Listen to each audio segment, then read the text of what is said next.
നിങ്ങൾക്ക് ആവശ്യമുള്ള ഒരു നല്ല ചിന്ത ഇന്ന് ദൈവാത്മാവിൽ നിങ്ങളോട് പങ്കുവെക്കുവാൻ ആഗ്രഹിക്കുന്നു. ഈ കാണുന്നത് ഒരു സെമിത്തേറിയാണ്. ഈ സെമിത്തേരിയുടെ ചുറ്റും മനോഹരമായ മലകളും തേയിലകളും പൂക്കളുമെല്ലാം നമുക്ക് കാണുവാൻ പറ്റും. പ്രിയപ്പെട്ടവരെ, നോക്കണം, ചുറ്റും മനോഹരമായി പ്രകൃതിയെ നമുക്ക് കാണുവാൻ പറ്റുമെങ്കിലും അതിന് നടുവിൽ മരിച്ചു കിടക്കുന്ന അനേകം മനുഷ്യരെ കാണുവാൻ പറ്റും. അവരുടെ ജീവിതങ്ങളിൽ അവരെന്തെല്ലാം ജീവിച്ചു തീർത്തു കാണുമെന്ന് നമുക്ക് പറയാൻ പറ്റുകയില്ല.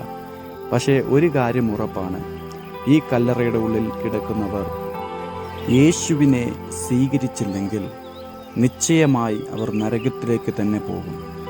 പ്രിയപ്പെട്ടവരെ, ജീവനോടിരിക്കുന്ന നമ്മൾ ഭാഗ്യമുള്ളവരാണ്. ഇപ്പോൾ ക്രിസ്തുവിനെക്കുറിച്ച് കേൾക്കുവാനും ആ രക്ഷാമാർഗത്തിലേക്ക് അടുക്കുവാനും നമുക്ക് അവസരമുണ്ട്. ഈ അവസരങ്ങളെ ആരും നഷ്ടമാക്കി കളയരുത്.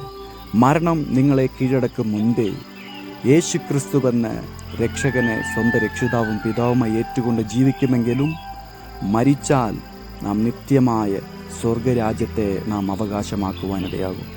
ഇത് വെറുമൊരു വാക്കല്ല, ഇത് യേശു കർത്താവ് നമുക്ക് തന്ന വാഗ്ദത്തമാണ്.